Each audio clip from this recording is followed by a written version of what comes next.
A person who curses, he starts to decay on an informational astral level.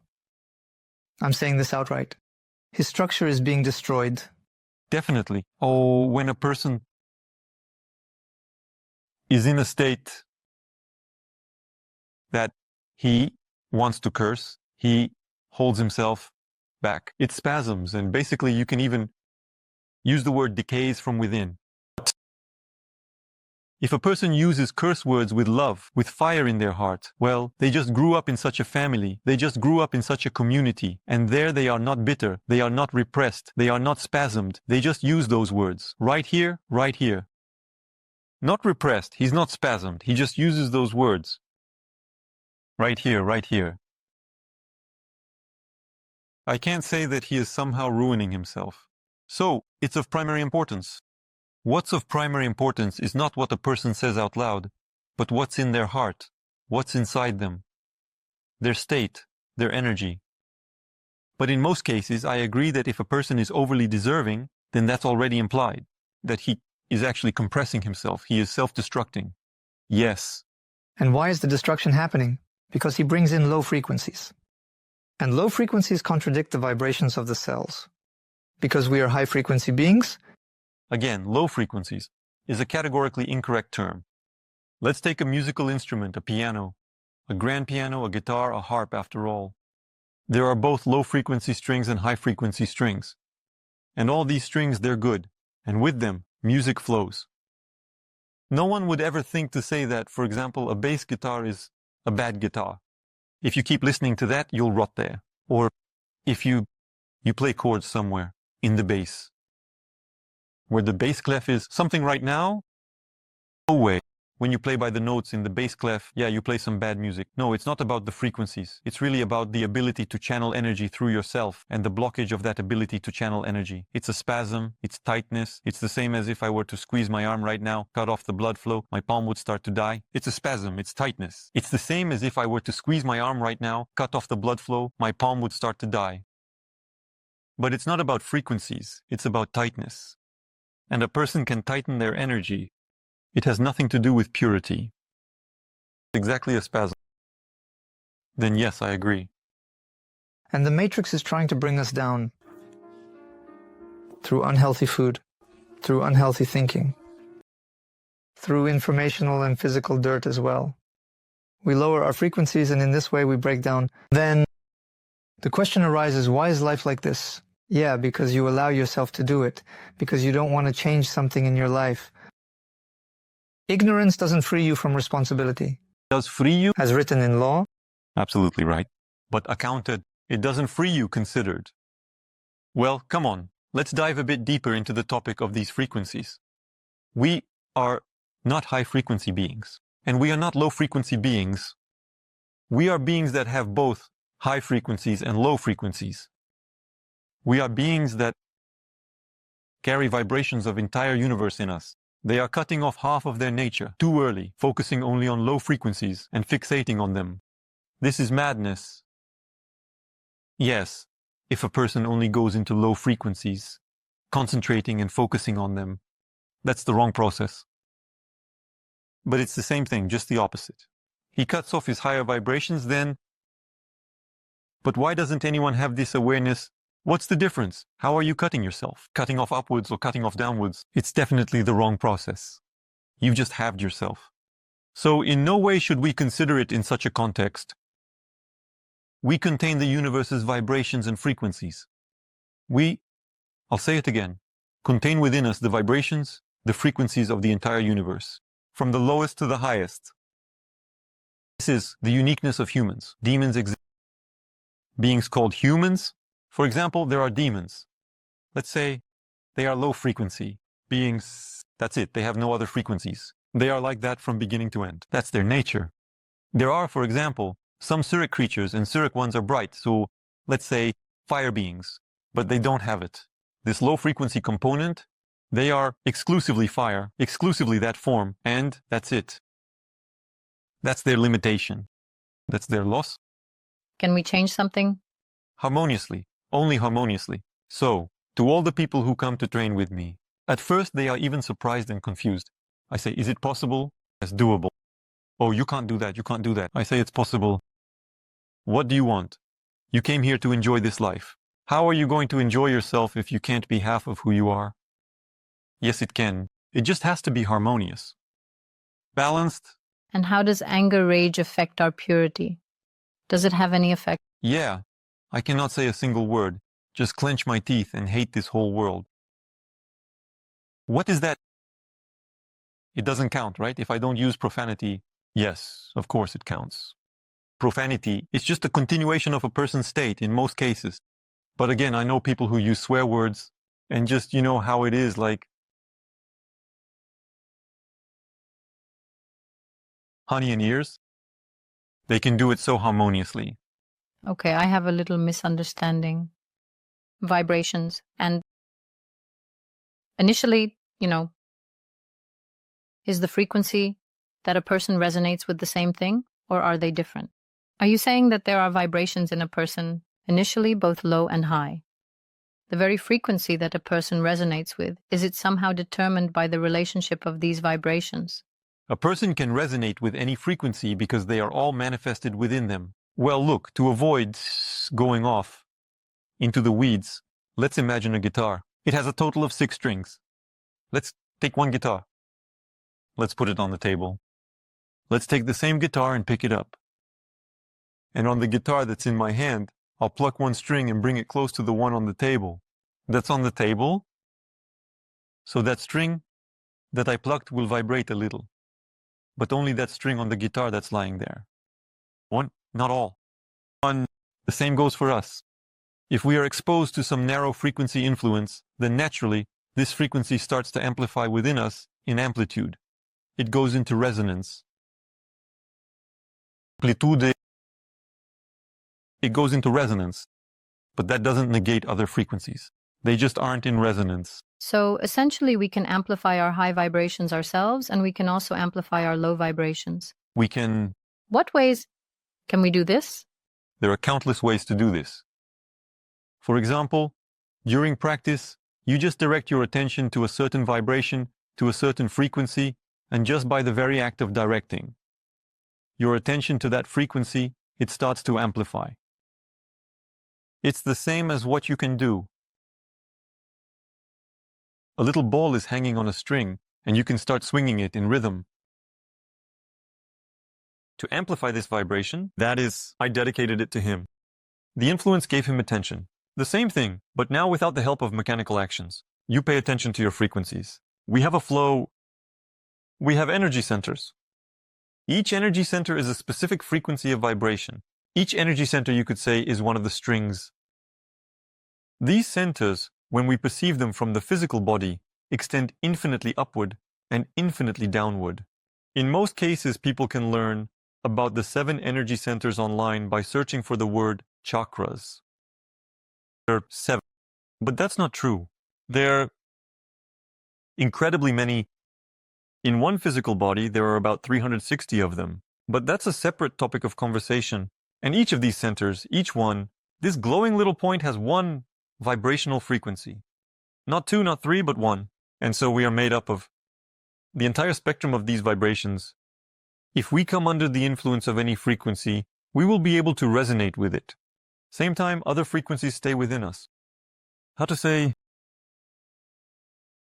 in a sleepy state. If a person resonates, it only opens its lower centers. Yes, his life becomes unfulfilled.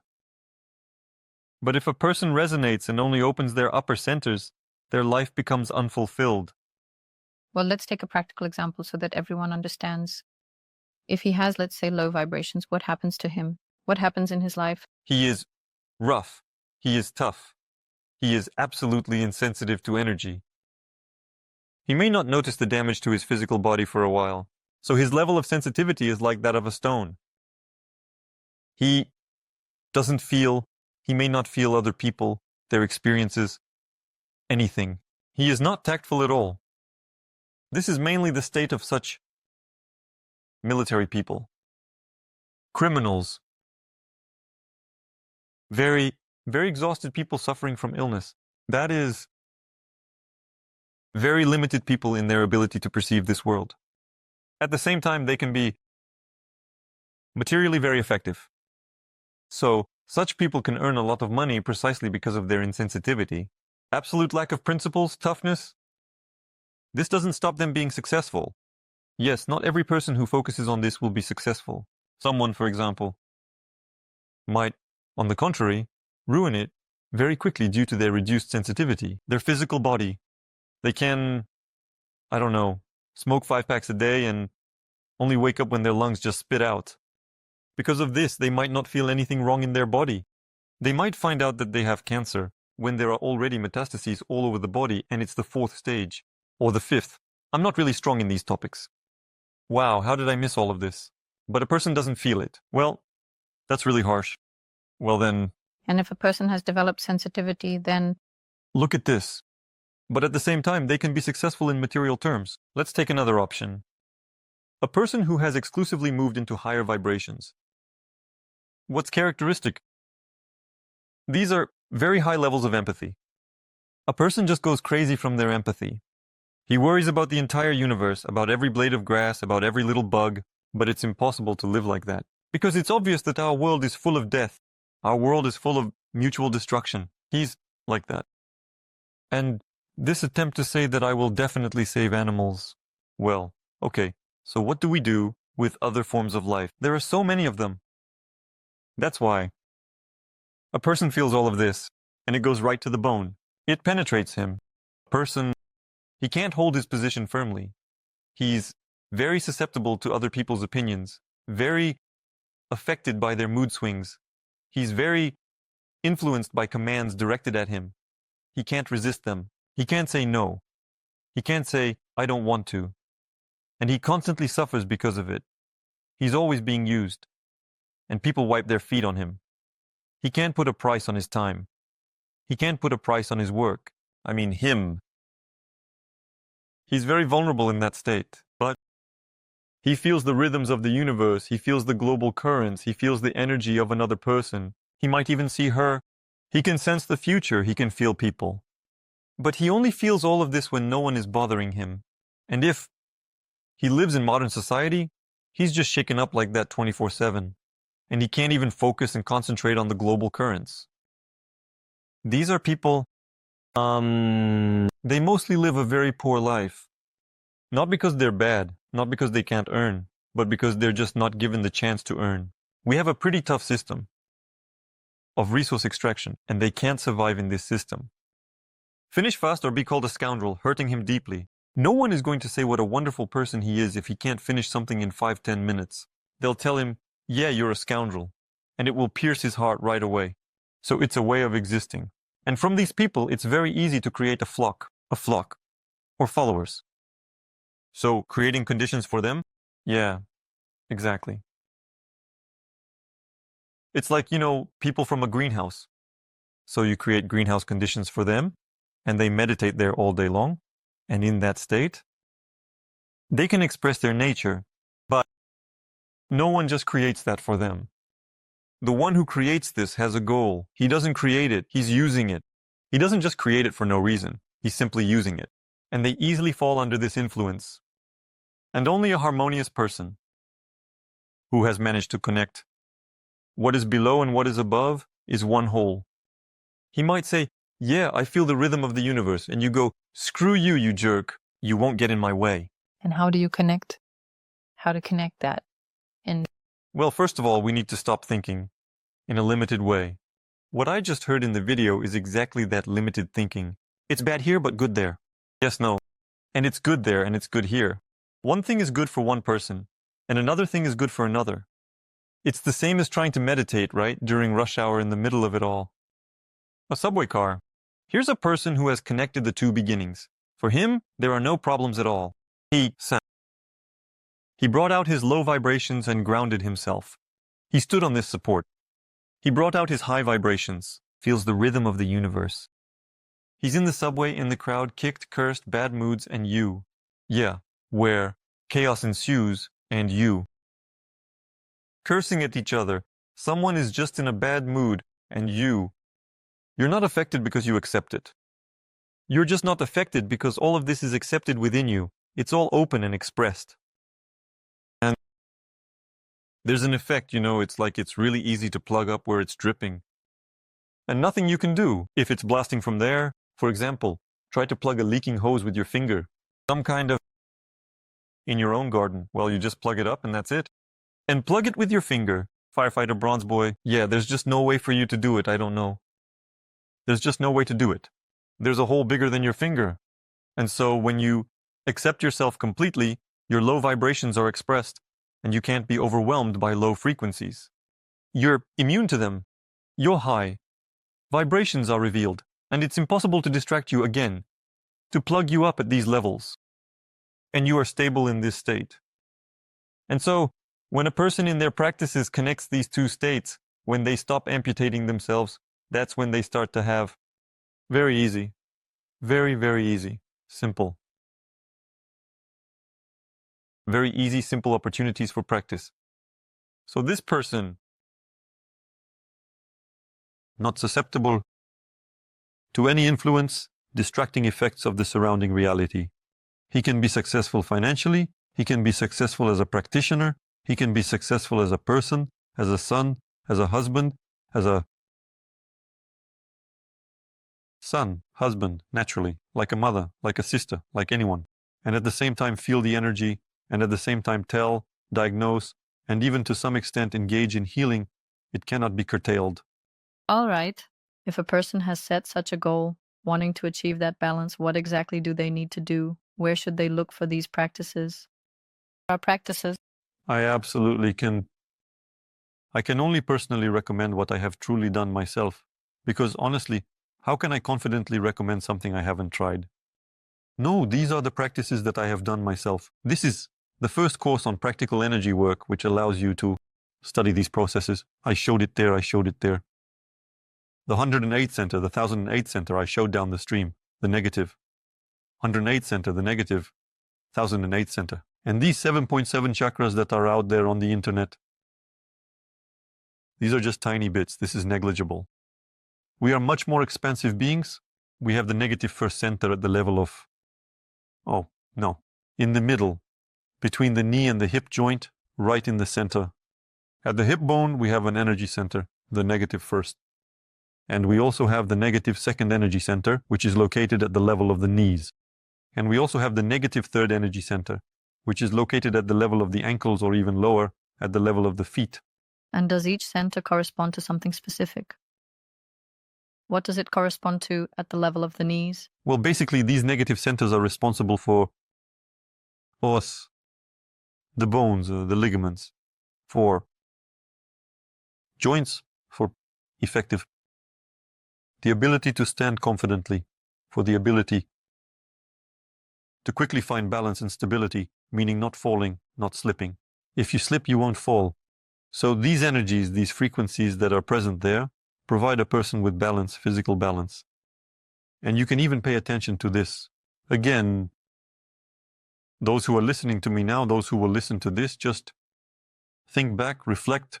You've probably seen some wrestlers in your life, professional wrestlers, some people who practiced Aikido, Sambo, Greco-Roman wrestling. When you look at this person, you can really feel their sturdiness, like they are rooted in the ground. So these are the negative centers. It's developed specifically through this. Yes. Just in this sport, in these practices, you have to express this energy. If you don't express it, they'll just toss you around like a twig everywhere. But if you express them, then it even manifests physically. So a professional person who has spent half their life in this, 10, 15, 20 years, they are just rooted in the ground. You can't throw them, you can't lift them, they seem to become heavy. All of this is valid. And all a manifestation of these lower centers. All right. And what if a person has all their centers activated, for example? What he will feel? And this is what we will be doing in the course Fiery Table. Exactly. The opening is in him. Yes. Moreover, this is an infinitely effective way of living here and now, because in this life we mainly use our 7 centers, which is why they are talked about at every corner. Centers, when activated, create a fiery flow. They exist, but they are of no use. And when you activate all the centers, they start to create this fiery space around you with a fiery flow. Through these 7 centers, you won't be able to do anything with yourself. So you use the 7 and influence these 7. Through these 7 centers, you won't be able to do anything with yourself. So you use the 7 and influence these 7. Well, if you're a professional fighter, you have a couple more centers there. And that gives you an immediate advantage. And here you have millions of centers up, millions of centers down. They are all manifested, they are all burning. You have a completely different configuration. Let's try to do something with you. And this is not at all the same as Imran sitting and saying, well, we are cutting this off, this is bad, but we are getting into this is good. Well, how about that? Let's cut the roots off a tree and say, tree, you're not aware, but the roots are bad. Well, no, everything needs to be manifested. And here's the third course, which we will soon be doing. We will soon be broadcasting it all. I think that's a complete and detailed answer. Thank you. Do you want to unlock your inner strength and learn to manage energy? The course, Power of Consciousness 1. Practical energy will provide you with tools to improve health, develop intuition, and gain a deeper understanding of the world. Join and start changing your life right now. Link in the description.